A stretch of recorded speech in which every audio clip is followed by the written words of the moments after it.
Welcome to the Community Builder Podcast.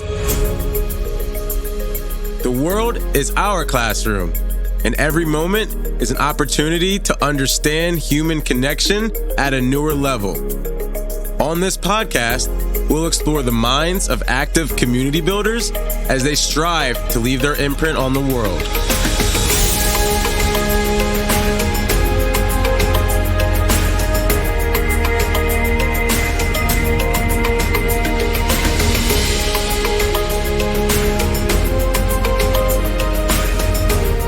I am your host, Travis King. Let's build. Before we get started, we would like to thank our sponsor, Cruise Control Music, the ultimate audio branding experience.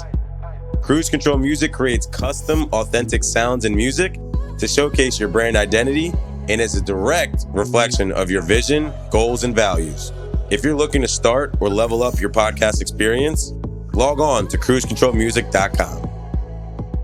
Everyone, welcome back to the Community Builder Podcast, where I sit down and interview world-class people in their given fields.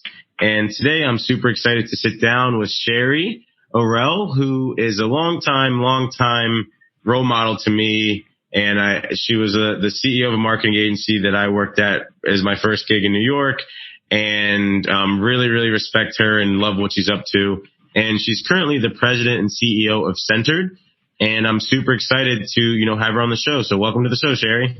Hi, thanks for having me. Of course. Let's start off with talking a little bit about your background and kind of let everyone know who you are and kind of what you're up to.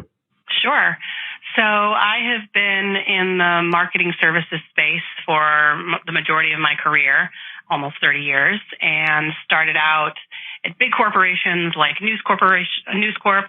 I have had some entrepreneurial experiences, have been involved in several companies that have started very small, a couple $1 million of revenue and have driven them to $200+ million exits, mostly helping consumer packaged goods brands or CPG brands get their messages to the targeted consumers. So clients have included everyone from the Procter & Gamble's and the Unilevers of the world to Nestle and General Mills, as well as key retailers like Target.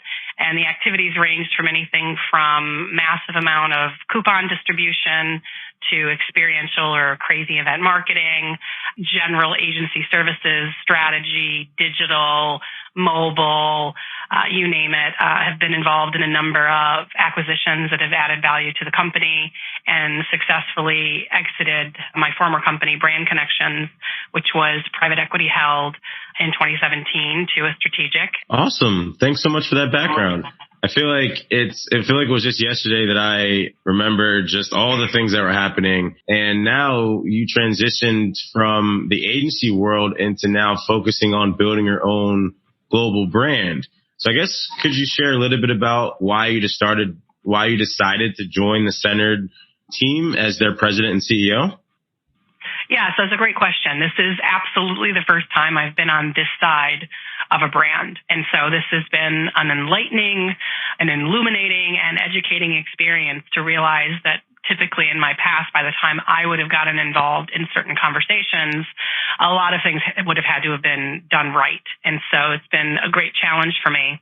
And having run Brand Connections for 14 years and ensured that it landed in a safe place where it made the most sense for the business, I knew I was ready to move on and spread my wings. I also knew that I didn't want to go back into a big, large, multi-billion-dollar corporation, and it was time to stretch my entrepreneurial abilities. And so I started asking myself specific questions and doing some research about where I might potentially, what was my next move?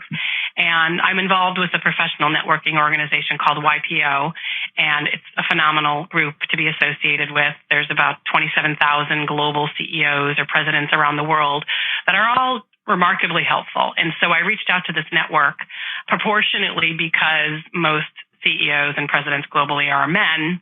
Most of the people I was able to speak to were men that had exited businesses and gone on to do sometimes even bigger and better things. And I asked them, what did you do? Did you get a headhunter? How do you even find another C-level job? Where did you network? How did you decide really what was your journey to the decision process? Most of us, when we exit a company, comes with it some sort of extended non-compete. So you typically can't go right back into the industry that you were in. So how did you navigate? And had a lot of really great conversations. And I found that most of the people I spoke to were very sort of linear in their approach. What business do I want to start? What company do I want to buy? What do I want to focus in? And those seemed very helpful, but somewhat tactical questions. And some of them would give that age-old advice of, what are you passionate about? Do what you love and everything comes to you. And so for probably 6 months, I was still continuing to work at my former company after the acquisition. I started to try to figure out the answers to some of those questions, and those questions really weren't providing me with any clarity. So I came up with my own questions about what was important to me, and it really boiled down to two. The first question was, what evidence do I want to spend for the next 10 years of my career?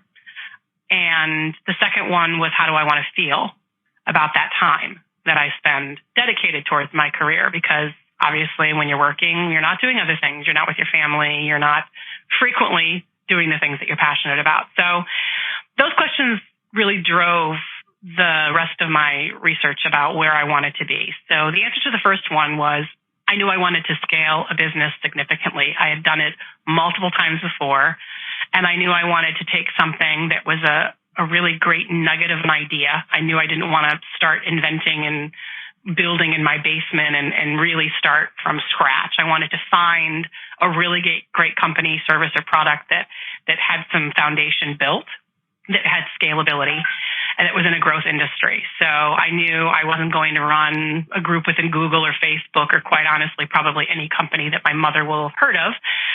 So I needed to stay entrepreneurial and scrappy. So that really dictated certain discussions that I was having that became less interesting to me. The second question was, how do I want to feel about the time that I spend?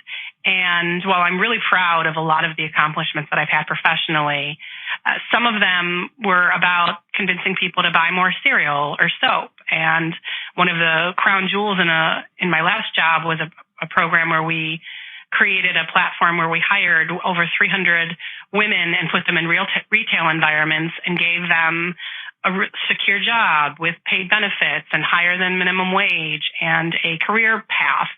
And while I was proud of that and the ability to provide that to so many families, at the end of the day, that program was only viewed successfully if we convinced people to buy more eyeshadow and eye cream and lipstick. And those are wonderful products that I use every day, but I wanted something that really provided the ability to really truly help people live better lives, to make them happier, to achieve the outcomes that their dreams could potentially lead them to. So I knew I needed to work with a company that I really believed in the product, service, or whatever, and not only had that ability to do that outwardly to any customers we would have, but culturally to give that internally as well. So that's really what led me to Centered. Centered was founded by Lara Morgan several years prior, under the mission to create 100% natural aromatherapy essential oil-based products that were portable. And Lara's previous business experience, she had grown a very successful company and ultimately sold that, but she was on the road a lot and began to learn about the benefits of essential oils, but also the impracticability of traveling with them when you're going from hotel to hotel to airport to airport. So typically they're liquids, they leak, they're messy. And when she transacted her company, Pacific Direct, she set out on a mission to create really elegant, well-done essential oil blends that meet the most common needs that people turn to essential oils to achieve, but to do it in a solid format. And after 3 years of product development, Centered launched a line of 6 products that are now positioned as part of an everyday well-being ritual, rather than them being a rescue category where you only use when you have a problem. And we can talk a little bit more about the positioning. But I came on board to take over the CEO role from Lara, who is an entrepreneur across who's invested across many businesses now, Centered is one of them. And she's focused on the health and wellness space and has a number of other assets that she's facilitating as well. So that is how I came to choose to come to Centered. Thanks so much for that background, Sherry. I feel like it's something super exciting just because being able to go and ask yourself what evidence do I want to see and how do I want to feel? That's something that I feel like as someone who's earlier in their career, those are two questions that I definitely am going to take with me as I continue to move, because it seemed like they really helped you make a very, very calculated and informed decision, not only just in terms of your professional career, but in terms of your actual overall happiness.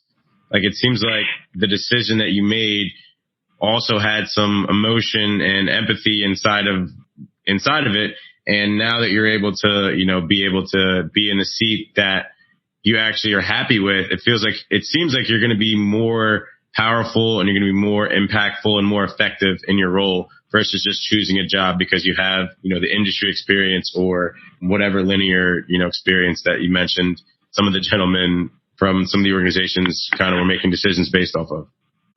Yeah, I mean, it does kind of go back to that. What are you passionate about? But really, what do you care about? What's important to you? And I think when you use a word that's so polarizing as passion, that can be that can handcuff certain people. I mean, I really like the idea of X, Y, and Z, but am I passionate about it? Can I see myself adding value to an industry that I would enjoy? So, asking yourself the right questions without putting unnecessary pressure is important. And it required me to do some of that soul searching on the how do I want to feel question.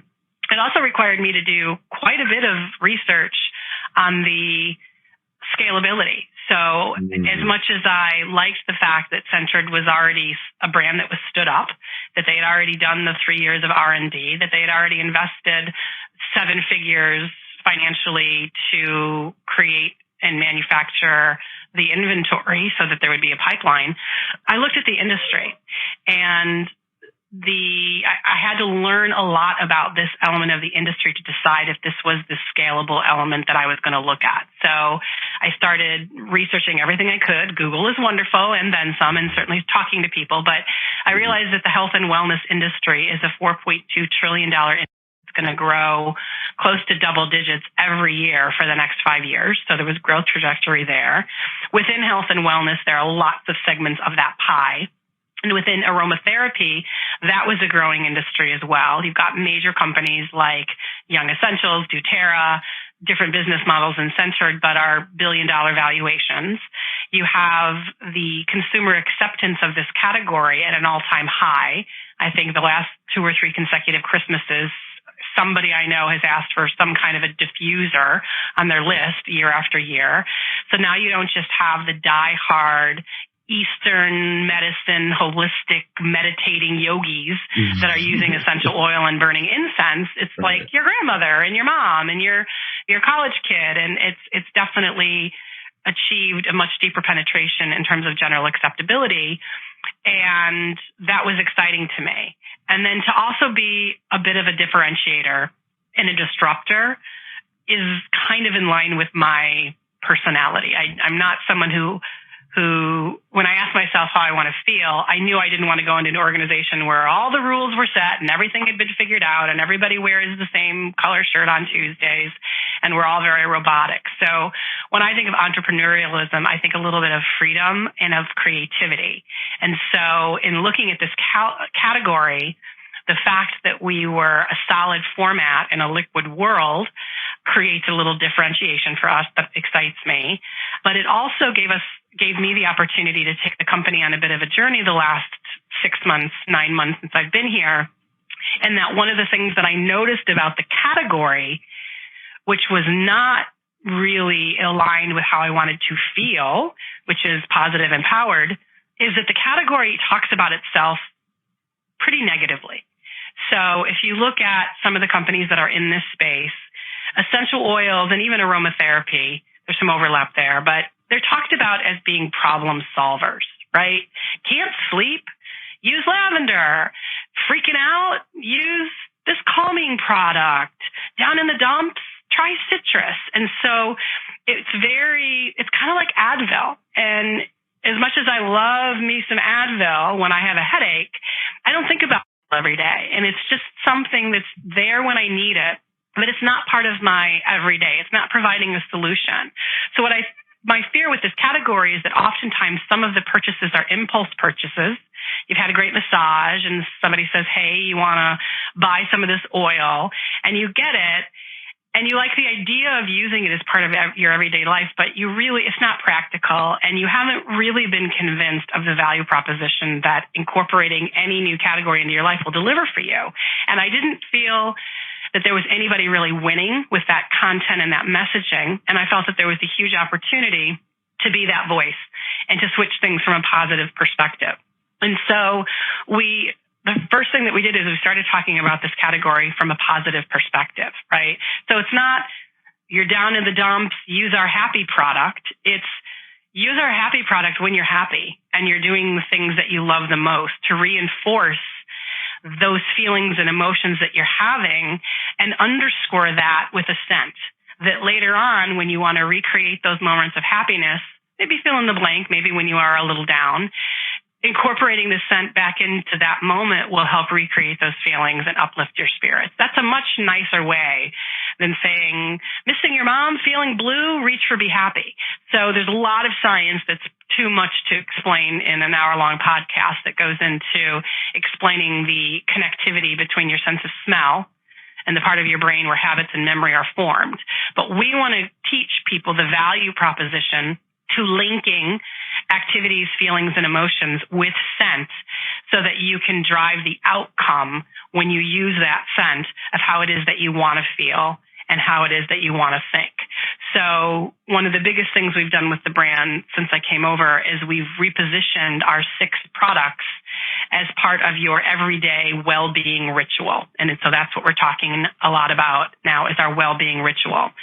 So we talk about it's a personalized journey, so there's no one right way to use our products. But when we give an example of how you might incorporate all 6, maybe you wake up in the morning and sitting next to your toothbrush is your happy balm. And you put it on your wrist and you breathe in deeply, and there's all kinds of science around breathing that we won't get into. And you're thinking of gratitude. And you're now associating this beautiful citrus and lemon myrtle and spearmint scent with thoughts of gratitude. And scientists will tell you that when you express thoughts of gratitude, it actually makes you happier. And now you're underscoring that with the smell that you smell first thing in the morning. And now you're in your car and you're driving to work. And maybe you have our Focus Balm in your glove compartment or in your middle section of your car because now you need to go to work and you've got 3 intense meetings before work, and people have said that our Focus Balm is better than coffee, and so this is your brain's signal that it's go time. And then maybe by the afternoon you're realizing that you have 4 more projects than you could possibly get done in the day, and you reach for our Distress product because this reminds you, do what you can, stay in control, and it features chamomile and neroli and mandarin and all the scents that we know help people have that mental clarity that they need to stay in the space that they want to be. And then maybe you're leaving work and now it's time for you to do something for yourself, whether you're going to go for a walk in the park or you're going to go to the gym. It's now time for escape. And this is the scent that you use to signify that this is me time, from going from what you have to do to doing what you want to do. And then you get home that night and you're reflecting on the day, you're alone, it's time for some self-care. Maybe you're binge watching your favorite show, maybe you're making yourself your favorite dinner, maybe you're with a loved one and you want some emotional connectivity. You might reach for our Love Balm, which is warm and grounding. And then your nighttime routine that you've settled into and do on a nightly basis right before you go to bed, you use our Sleep Well product, and it's a signal to your mind to transition from the busy day to the importance of sleep to give yourself the best shot for a great day tomorrow.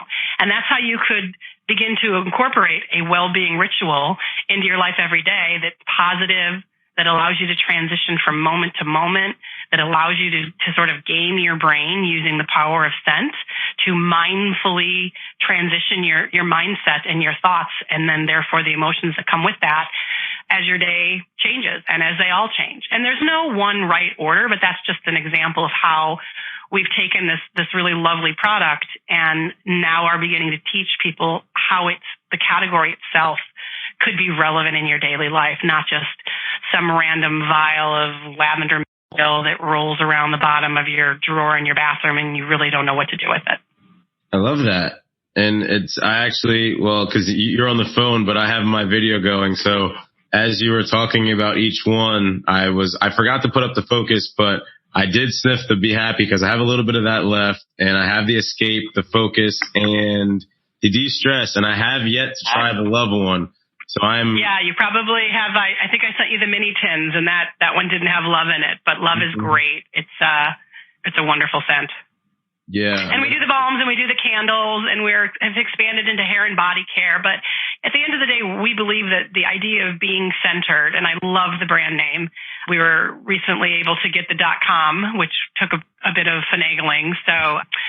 But the idea of surrounding yourselves with multiple products in a category. Could there be a men's line, a baby's line, a cleaning line, a home line? I see this as definitely a platform concept that can create that memory connectivity and really transport you. And everyone has had one of those experiences, or many, where you are doing something and suddenly a scent crosses your path in some way, and you are immediately transported to another moment of time, and the memories that you had when those scents were present create an emotional connectivity.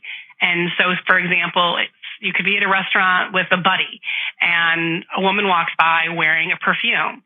And if your grandmother used to wear that perfume, you now have a memory associated to that and emotions linked.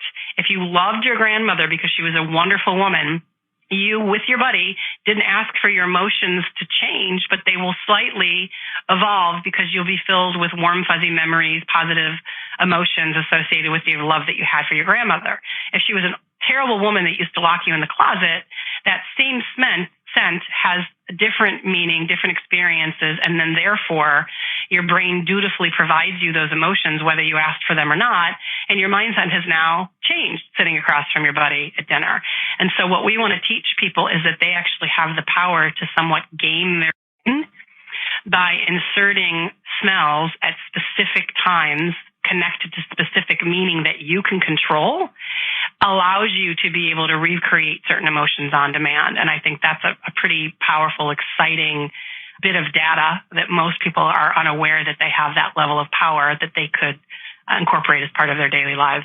Yeah, I think that's really smart, because at the end of the day, it's up to us to figure out what works for us. And if you're giving the tools as simple as a balm that you can put in your purse and carry on your way to work, and if you can work this into your daily ritual and your daily habits, it's something that it's not only going to help change your emotions and your mood, but it's going to positively affect the outcome of your days. And a lot of times, I was talking to someone yesterday, they were like, oh my gosh, it's Monday again. And I'm like, I get it, but why aren't you happy about Monday? Like, you got to wake up today. Like, why not be happy that it's Monday? And instead of focusing on the negatives of the work week and all the other stuff that we don't even need to go into, you're giving people a tool that they can literally take with them and change their moods.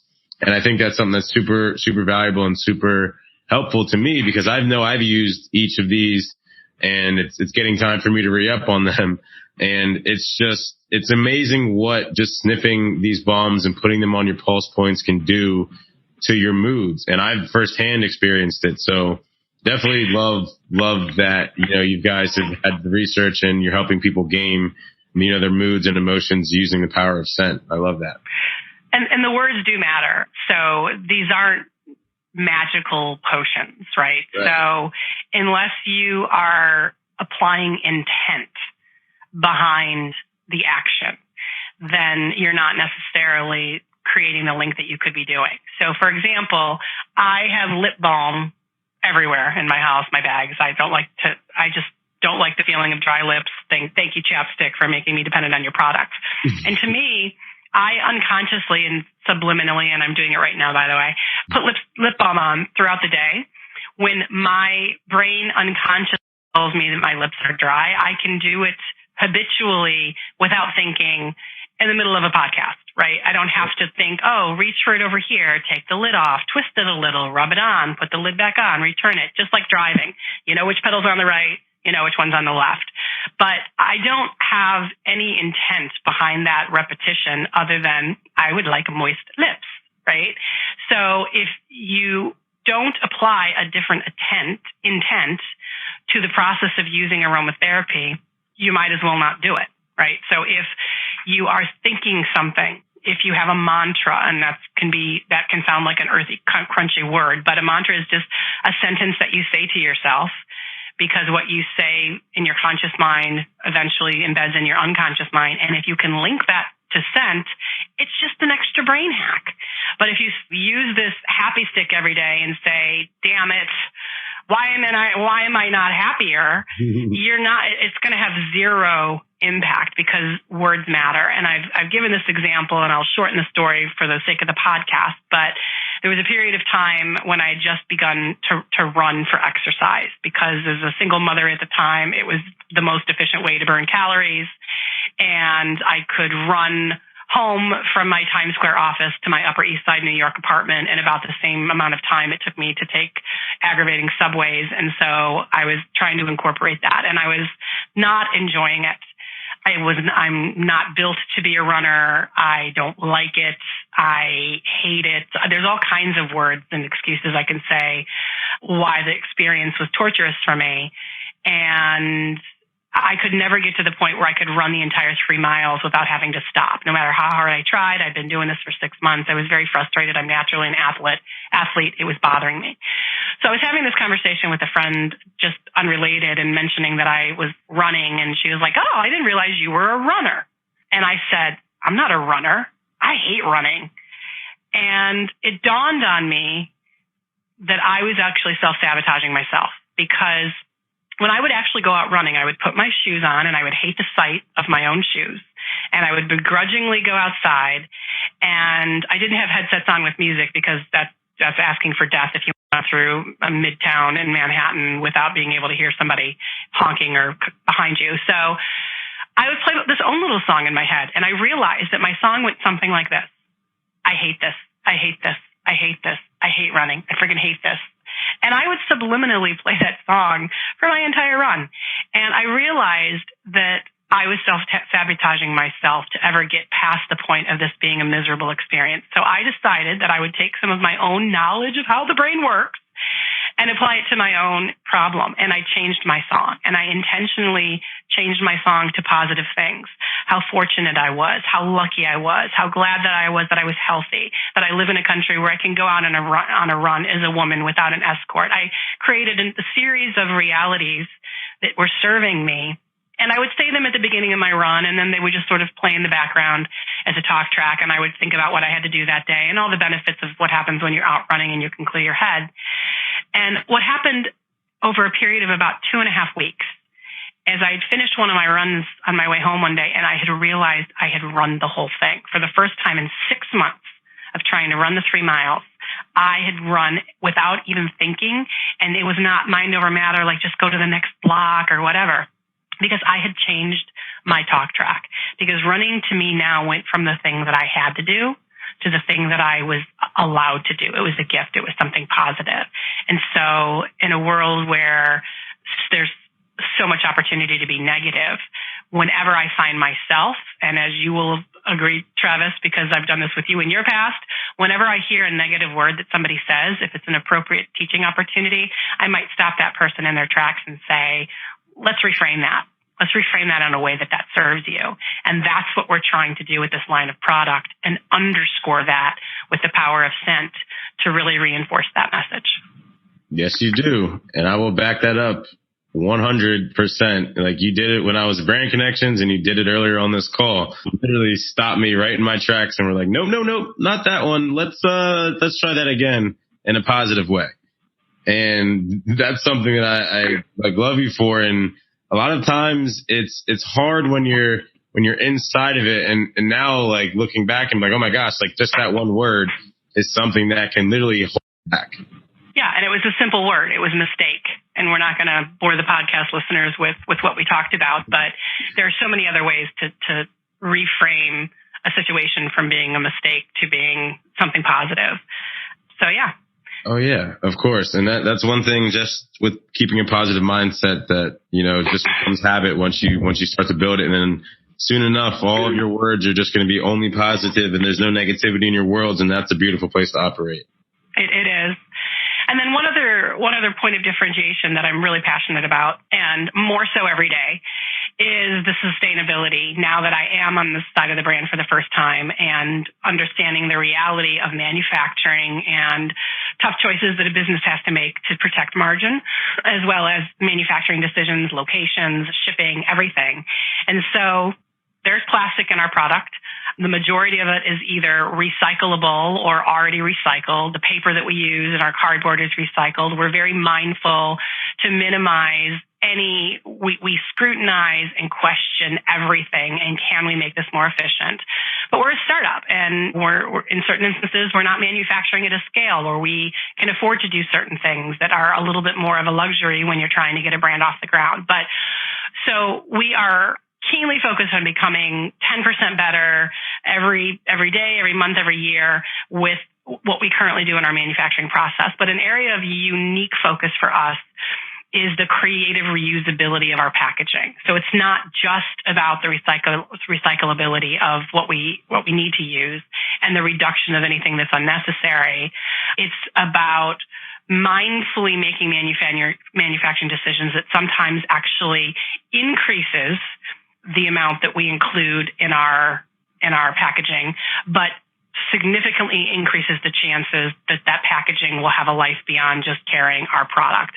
And I'll use the example of the product, which I think you have in your office right now, is our mini tin carrying case. So you go online, you buy this from Centered. It's got 5 of our balms in it. You use the balms. When the balms are done, this insert comes out, and there's all kinds of things that you can do with this. The branding is quite minimal on the top. It's with our freeze. And we've seen people do everything from business cards to tampons to makeup to pens, you name it, in these tins. But these have a life beyond simply just the manufacturing process of our product.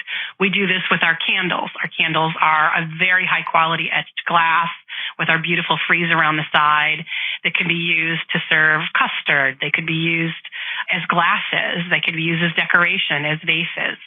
So we have put a lot of thought already, and we are putting a significantly great deal of thought into our futuring adjustments in our manufacturing process of how to make every element of our packaging work a little harder. So, hey, why don't we print on the inside of the packaging as well, and we educate people about our well-being ritual or how to use the product so that we can make every inch of anything that we have to manufacture work a little harder. When we launched our hair and body care line, we used 100% recycled plastic, which people use the word recyclable a lot, but this is plastic that is already recycled.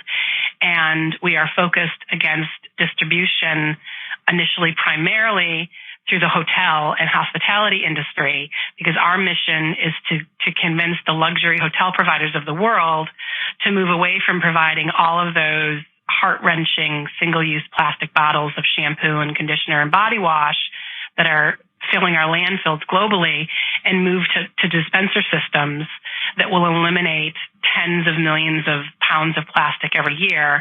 And inside these lovely, beautiful recycled bottles is a 100% natural aromatherapy-based product that people can feel good about. So those are some areas that we're keenly focused on. And again, being that differentiator, coming in with a different approach and a different message is really exciting to some of the conversations that we're having with some of the world's leading hotel lines and some of the biggest retailers in the world.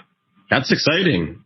I feel like, too, based off of, speaking of like hotels and being able to help move them from, the products that they've been using, I'm curious, too. I was doing some research on the Centered brand, and I noticed that you guys offer a corporate well-being program, it looks like. Yes, so that is an exciting program. It has lots of room for growth. Essentially what we've done primarily in the UK so far is we've created a program that allows us to send a facilitator into a corporate environment. Like, let's say, for example, what we did at Visa, where many companies are understanding that the overall well-being of their employees is significant, not only to retention, but to productivity, happiness. And gosh darn it, it's just kind of important to care about your employees beyond what they can do for you. And so many of them have various forms of well-being initiative, whether it's the scrappy agency or company that brings in the massage people on a Thursday so that everyone can relax for a little bit, to those that subsidize through their healthcare, gym memberships, et cetera. So there's lots of awareness that this is something that corporations should take some responsibility for. And so we get hired to go in and do, whether it's a lunch and learn or a morning session or something in the afternoon or after work. And depending on the corporation's needs, we will facilitate different experiences. So one might want to have yoga over lunch. And so we'll bring in a yoga expert and we'll provide centered products, and we'll talk about the connectivity of scent to yoga, ways to incorporate breathing techniques into your normal day when you can't just whip out a downward facing dog in the middle of a meeting. Others are a little bit more holistic, more proactive with group sessions. Some of them are more continuity programs where we go in over a series of a certain number of weeks or certain number of months. So they're all very custom curated events. And quite honestly, most of them have happened because we've been approached by companies that are saying, we need help in this particular area. And because our scent-based products are very personal and they're not a spray that's going to go in the air, they're a balm that will roll onto your wrist that allows us to not have situations where we're going into companies and blanketing the whole room or the whole office with a certain scent that might not be appealing to people who are more sensitive. So it allows them to be a little bit more self-selective with who exposed to a scent than other formats. So yeah, it's definitely a growing area, and we're seeing more and more momentum. Yeah, no, that's really smart. And I feel like I can speak right to that. I definitely I used one of those diffusers at a previous company. And if someone didn't like the smell or scent, they let me know immediately. And I was like, really? Oh, I'm just trying to relax. But yeah, I definitely could. That's the challenge, and they can be a little overpowering. And so our product is in shea butter and moringa, which are two natural ingredients, and they're designed to not be greasy, so you're not going to end up with a big stain on the sleeve of one of your nice work shirts. But they're really designed to elegantly absorb into the bloodstream. It's really a personal sensory experience. This isn't fragrance. You're not going to put something on in the morning and all day long people are going to ask you what you're wearing. It's designed intentionally that a short time later, half hour, 45 minutes, whatever, when your mind state probably needs to move from moment to moment, you can actually grab a completely different scent in the portfolio and apply it and experience as it was intended. So you're not creating this challenging layering effect by using more than one product throughout the day. Right. And no, that makes sense. And it sounds like I definitely would love to transition into, talking about what it means to be centered, right? Like, I feel like there's so many definitions out there, and people talk about chakras and balance and all these sorts of other things. But I guess from your position and your point of view, what does it mean to be centered? I think, like you said, there's so many different definitions, and it means different things to different people. It's about being mindful and purposeful, I think, are probably the two words that would apply across any one element that is within the idea of holistic medicine, yoga practice, meditation, chakra. The concept that translates across all of that is intention and presence of mind. So within any moment, we can run through life 1,000 miles an hour. The concept of stopping to smell the roses is also part of the concept of being mindful, purposeful, in an intent. Because if you are not going through your life taking either constant assessment or periodic check-ins of where you really are emotionally, physically, and mentally, you're just really going through the motion. And you look back and you're like, what did I do all day? What did I do all week? And then that's when people start to really ask those deep questions like, why am I here? What is my purpose in life? And so the idea of taking regular stock and being a little bit more in control of where you are intentionally helps you go to that next step forward with a little bit more purpose and intention, rather than just aimlessly bouncing from lily pad to lily pad as a frog in a pond. You're actually going in a certain direction, and then maybe you pivot that direction intentionally. But I think that there is generally a much more feeling of contentment, probably control, and overall satisfaction when you feel like you're the one making some of these decisions, making these calls for your own life. There's just a more general satisfaction than if you're simply feeling like you're the victim of your circumstances and you're just going with the flow and you don't really have a say, which could really be where you are. You may be in a job that you don't like. You may be financially in a situation that you can't control. You may be in a relationship that's not ideal for you. You may be geographically someplace that doesn't appeal to you. But the state of mind that you choose to present to those moments really does have an overall impact on your happiness. And when they talk about the pursuit of happiness and happiness as being a state of mind, when you read about Buddhism at any level, you realize that people can be happy in sometimes seemingly the most awful circumstances. There's been stories of people who survived the Holocaust that were able to experience certain levels of happiness and joy in horrendous situations because of the way that they were framing their situation at the time, the way that they chose to think about it.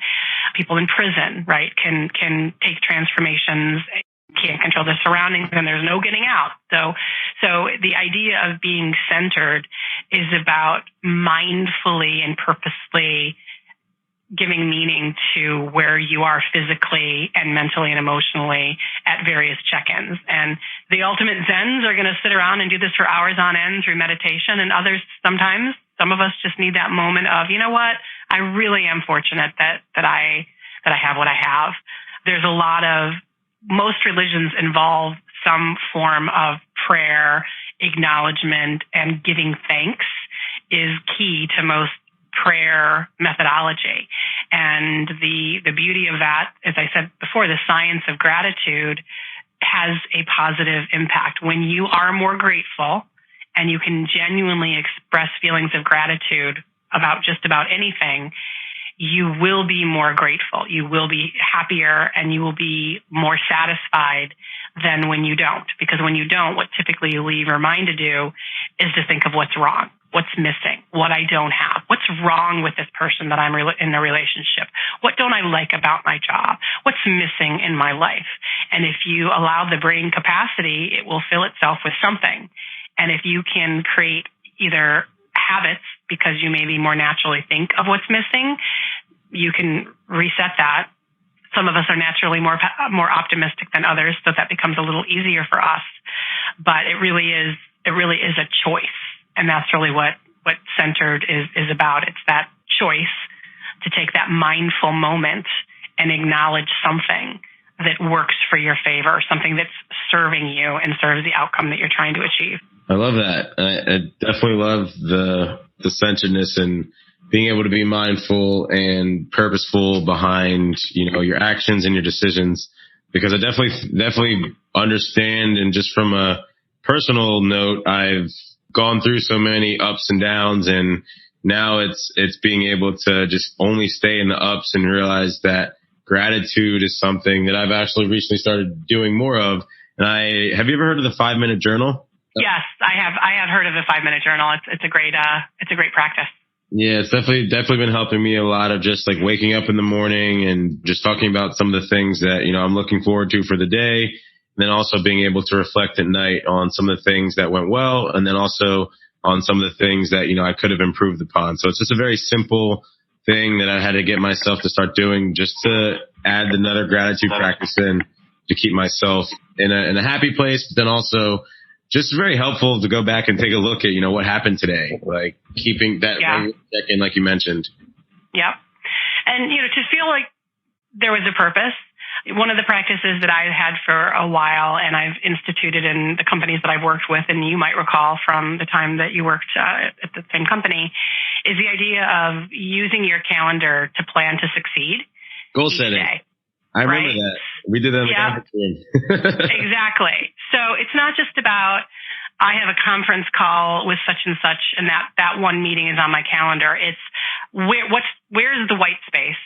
What's in my email box? What are some things that I know I need to do and focus on? And so I create appointments with myself to make sure that I'm staying on track and I can get everything done, which is great. It's a great organizing tool. So, highly recommend it. But it also forces me to shift things throughout the day. So maybe I thought I was going to do 15 things today and I only got 7 of them done. So I've got to find time later on in my week to find time to do them.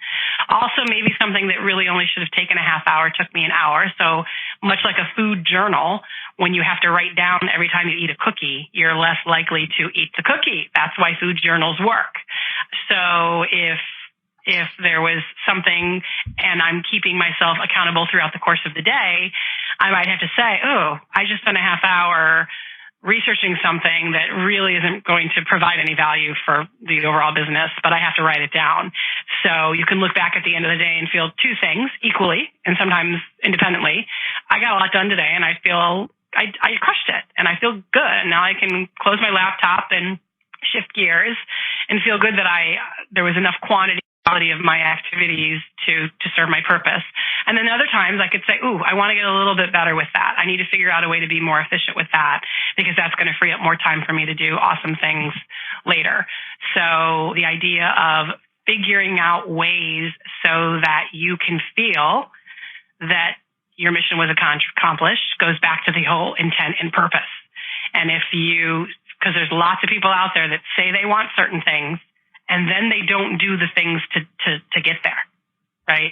So little things, whether it's your 5-minute journal, whether it's goal setting at the end of the year or the beginning of the year, whether it's a constant daily check-in on how you spend your time, whether it's setting an alarm or putting blocks in your calendar that says, take this 5 minutes, stand up, go for a 5-minute walk, and think these thoughts for this desired outcome. There's 1,000 things and tricks and ways to accomplish that. And then keep it fresh. After a while, something might get stale and isn't working, and the human brain and body and mind needs variety. So shake it up a bit, but always for the same purpose.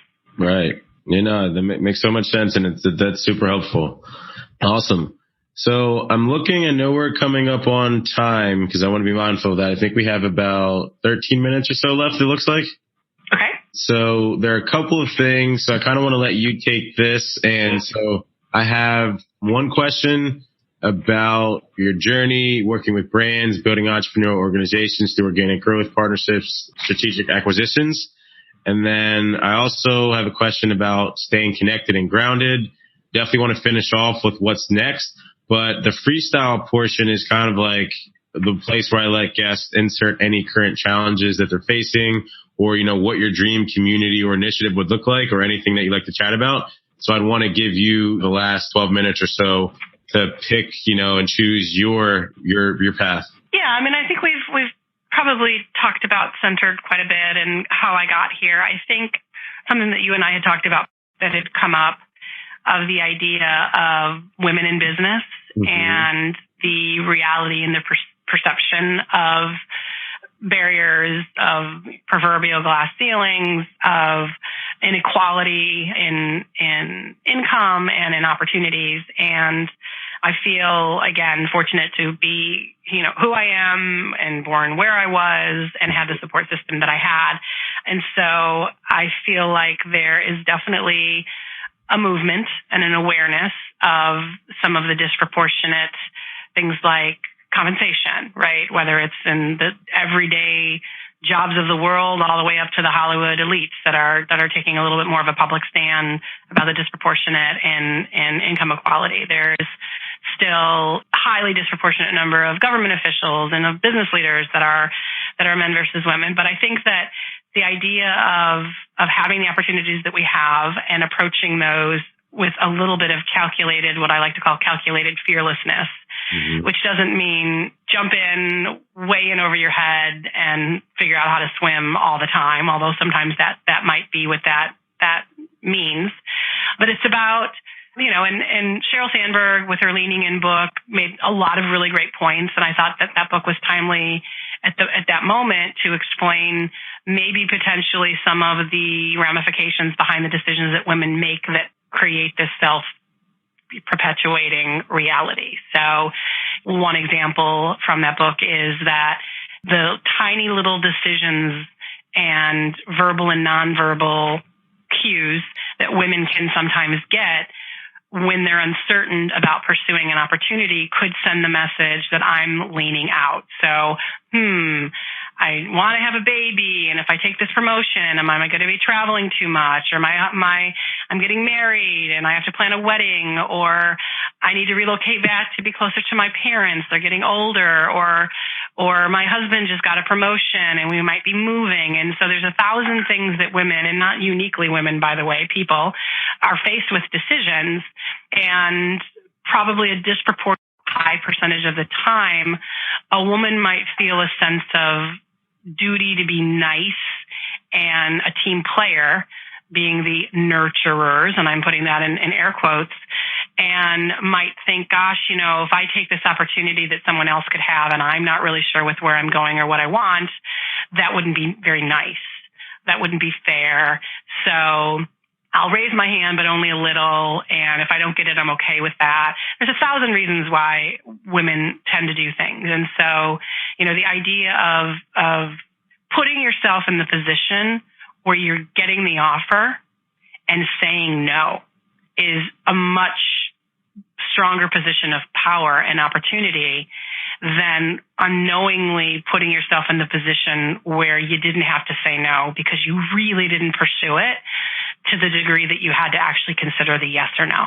And I think that men do that a little bit more than women. I think, if they're going on the job interview, they want the offer, even though they really don't want the job. And maybe it's because they're pursuing a couple of other jobs equally, and this is their third or their fourth choice. But that competitive spirit of I want 5 job offers that they want me, and I want to turn down 4 is not as considered as feminine of a position, of a mindset, of a behavior as I think as it is masculine. And so for women, being a little bit more fearless, let's get the win first and then we'll decide if we really want it. So go after it as if you want it. And then you'll be in a much better position to evaluate the opportunity and you can decide yea or nay. But it is not impolite to walk away from opportunities that have been presented to you. But it is very common to create scenarios where those tough decisions are never really have to be made because the opportunities don't manifest themselves because death by 1,000 decisions, the opportunity didn't come to you. So that's sort of where I'm looking at continuing to mentor, at continuing to coach, at continuing to engage with our company, both male and female, is to provide that level of kind of go for it mentality and blur the lines of job responsibilities. There's no, it's my job, it's not my job. So it allows people to spread their wings and maybe consider opportunities that fall a little bit outside their main scope, swim a little bit outside their own swimming lanes so that they can experience more and feel more of that intention, purpose, control that we talked about for their own destiny. I love it. And I'm also thinking, I forget what the principles that you had were when we were in the similar company, but I feel like you had some leadership principles that I remember reading about somewhere that I feel like the listeners would find very helpful. Would you mind sharing those if that's something that I'm accurately remembering? Yeah, I think you're talking about the pillars of our company culture, which were accountability, consistency, harmony, effectiveness, and empowerment. So if you look at those words individually and define them of what they mean both for a business as well as a human being, you start to realize that those really encapture the type of employee that you would want to have, the type of colleague that you would want to be surrounded by, the type of relationships personally that you would want to be in and the type of person that you would want to be in a relationship. Accountability, being responsible for what you do what you say what you do, be explicit, be reliable, right? And along with accountability, a close second is consistency. People need to know what they're dealing with. And I've told people many times, I would rather have you be consistently average than have you show up one day and be awesome and the next day and be awful, because then I never know what I'm going to get and I cannot plan around it. So figure out how to deliver your best work as consistently as possible so that that accountability is there. Effectiveness, it's not a situation, you can spend your 10,000 hours shooting basketball free throws. You can be the last one to leave the office. You can send out more emails than any other salesperson, but if you're not driving revenue, you're not really delivering on the expectations of your job. So, you have to self, as does your company, in the position where you can actually be positioned to win. And so that's really important. And that's a mantra for managers. Harmony.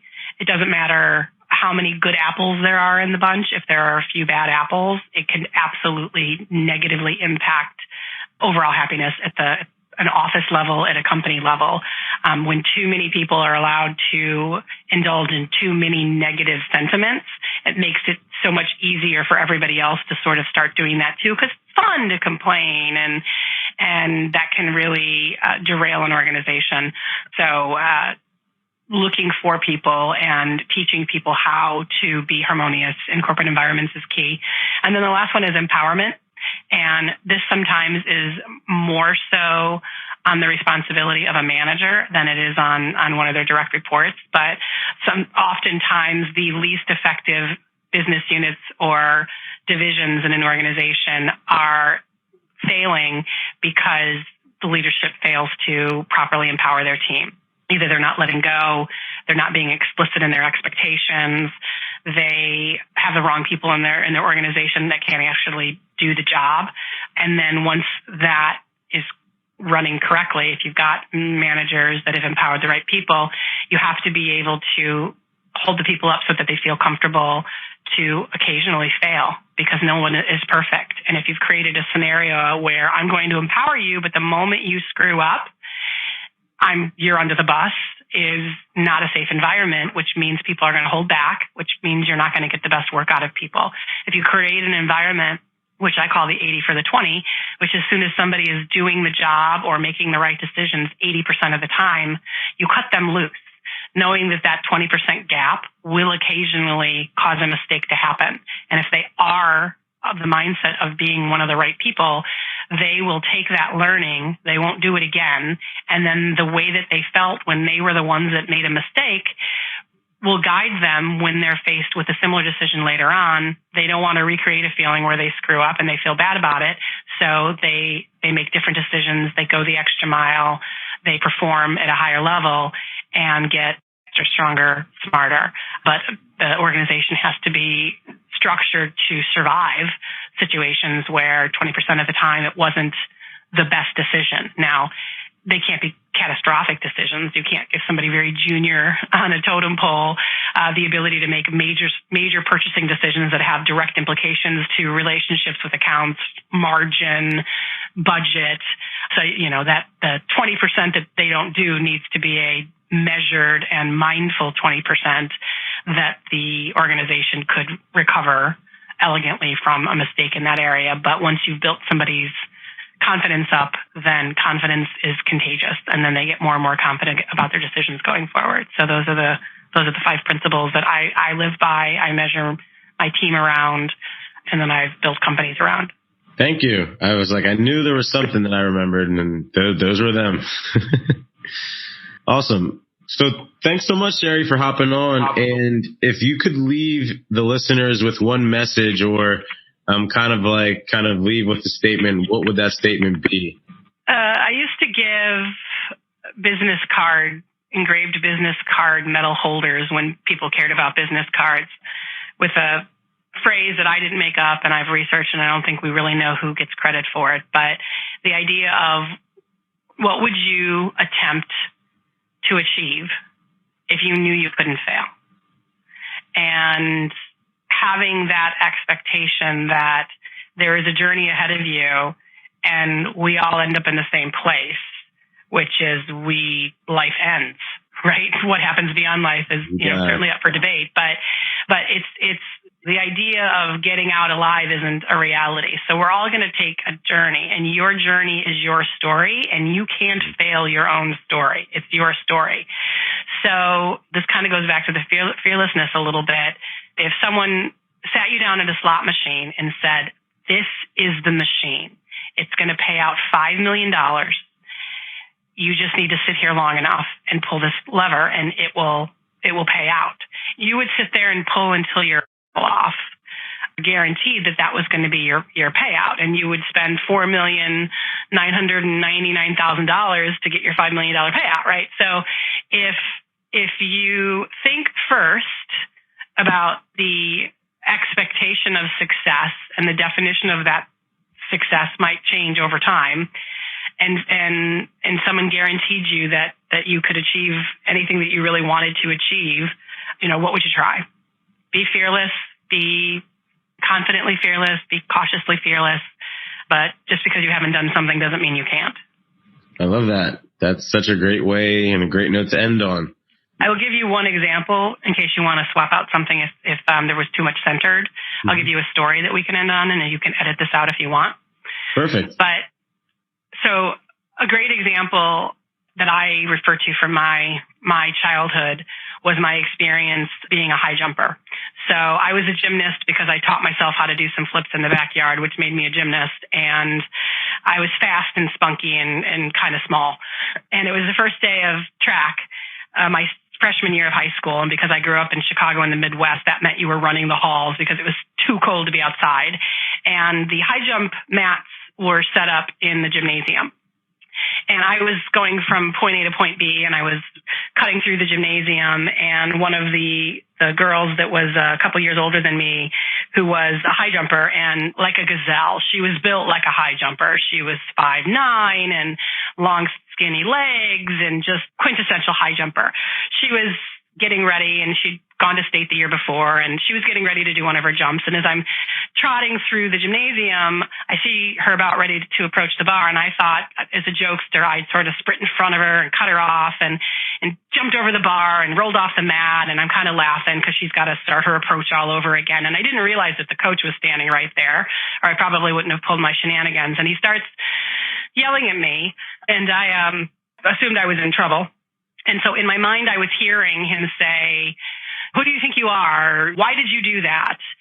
I was like, I'm sorry. I was just being funny. I'm sorry. I won't do it again. And then he stopped me and he said, no.